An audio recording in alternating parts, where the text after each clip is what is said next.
Hi guys, welcome to this introductory video to the series of videos I'm going to do on an Inspector Calls. Now before we start looking at the text properly, I just wanted to go through a few things around this play and around Literature Paper 2 itself. So the first thing is there's a big difference between Literature Paper 1 and Literature Paper 2 when it comes to the texts. In this paper, you are not going to get an extract. So one of the most important things that you can do while we're going through these videos is keep a notebook to one side and keep track of all the key quotations from this text and all the quotations around characters and themes that you may have to rely on when coming to the exam.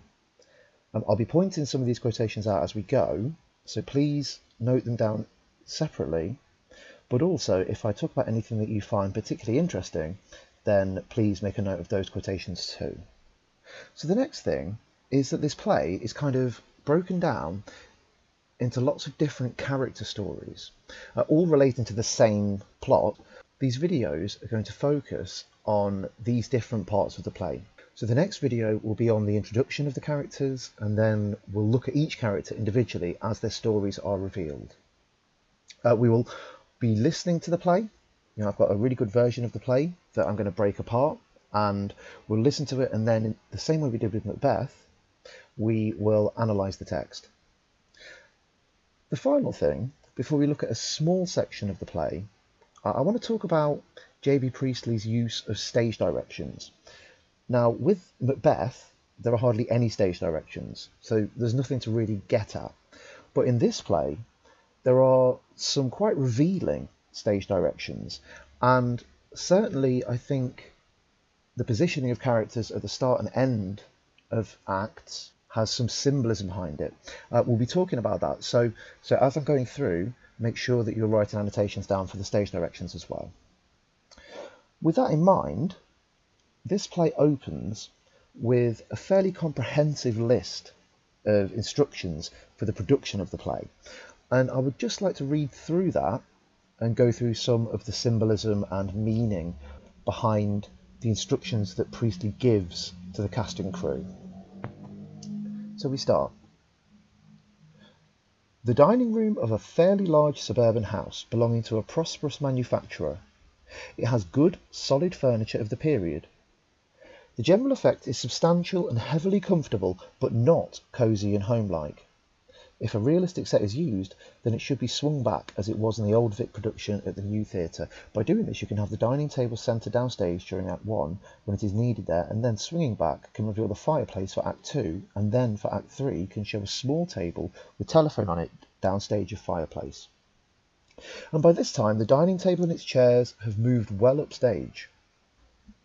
Producers who wish to avoid this tricky business, which involves 2 resettings of the scene and some very accurate adjustments of the extra flats necessary, would be well advised to dispense with an ordinary realistic set, if only because the dining table becomes a nuisance. The lighting should be pink and intimate until the inspector arrives, and then it should be brighter and harder. At rise of curtain, the 4 Birlings and Gerald are seated at the table, with Arthur Birling at one end, his wife at the other, Eric downstage, and Sheila and Gerald seated upstage. Edna, the parlour maid, is just clearing the table, which has no cloth, of dessert plates and champagne glasses, etc., and then replacing them with decanter of port, cigar box, and cigarettes. Port glasses are already on the table. All 5 are in evening dress of the period, the men in tails and white ties, not dinner jackets. Arthur Birling is a heavy-looking, rather portentous man in his middle 50s with fairly easy manners, but rather provincial in his speech. His wife is about 50, a rather cold woman, and her husband's social superior. Sheila is a pretty girl in her early 20s, very pleased with life and rather excited. Gerald Croft is an attractive chap about 30, rather too manly to be a dandy, but very much the easy, well-bred young man about town.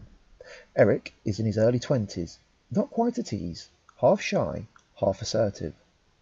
At the moment, they have all had a good dinner, are celebrating a special occasion, and are pleased with themselves.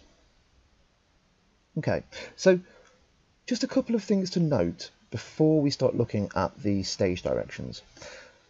The first, now you should have already looked at context behind this play and have an understanding that J.B. Priestley was a socialist. This play deals with capitalism versus socialism. And in the most simplistic terms, I think capitalists can be linked with money and profit. So capitalists believe that money and profit are the most important things, and socialists would believe that people and workers are the most important things. So a capitalist would argue that by having people in power, in control of money and profit, that eventually will help the workers. Whereas a socialist would believe that people and workers should be in charge of money and profit, and that if people and workers are in charge of money and profit, they can use it better. This conflict between capitalism and socialism leads to what Karl Marx described as class struggle. Now, this is the idea that different classes are in conflict over what he termed the means of production, which in this play refers to profits, but also relates to factories, staff, product, materials, everything that is around the production of goods. Marx, within this class struggle, believed that the upper classes, who are always in control, want to give less to the lower classes, and the lower classes in turn want to take more from the upper classes. So this is the idea of class struggle. So just bear those two things in mind when we're reading the whole of this play, because it's a really important idea. So the first thing, we see that we are dealing with a rich family. You know, they live in a fairly large suburban house, so they have a large house, and they are prosperous manufacturers. So they own a factory, they have workers, staff, all that kind of stuff. And this instantly talks about class and wealth, saying that they are from the upper middle classes, they are incredibly wealthy. So where do they fit within that class struggle that we just talked about, you know, with this Marxist interpretation being a possibility? They are the upper end.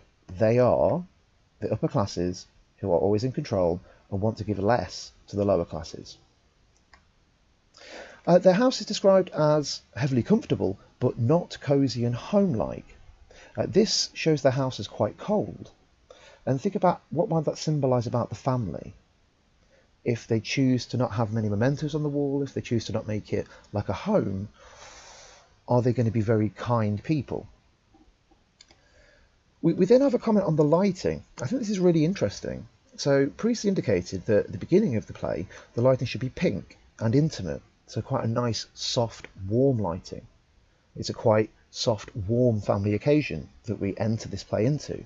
However, when the inspector arrives, it should be brighter and harder. I think that this change of lighting is to indicate that once the inspector's there, it becomes like an interrogation. It's no longer this family party with all of the loveliness that we see at the beginning. It's this cold, hard, fact-based interrogation of the Birling family. It also has connotations, you know, police would shine lights into people's faces when they're interrogating them in the past, so it links to that as well. We then have a little reference to Edna, the servant, so she's the parlour maid, she's clearing the table. Where does Edna fit in with that class struggle? We then have further indications of the Birlings' class and status. They have port, cigars, cigarettes.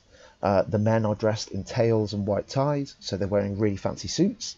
This, again, shows their class, shows they are upper class. Now here's a nice difference between Mr. Birling and Mrs. Birling. Mr. Birling is described as a rather portentous man in his middle 50s, with fairly easy manners, but rather provincial in his speech. So this indicates that he has a regional accent. You know, how people in Leicester talk, or Birmingham, or Leeds, or Glasgow, or anywhere. If you have a regional accent, we've described that as provincial in your speech. So this indicates that he's potentially new money. You know, people that had money in their families would go to boarding schools, they would have elocution lessons, they would never have time to develop regional accents because they would only be talking with people that spoke formally. So this shows that Mr. Birling didn't always have money. He's made his money in the world. He potentially used to be of a lower class.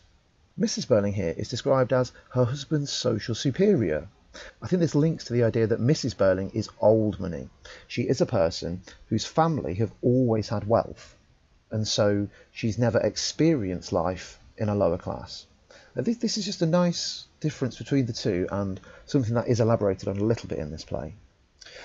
Gerald Croft is 30, whereas Sheila is described as in her early 20s. So we see there is some age gap between Sheila and Gerald. This will become important when we start looking at old versus young and thinking about which side does Gerald really belong to. And then finally, Eric is described as half shy, half assertive, indicating that there is some conflict within his character.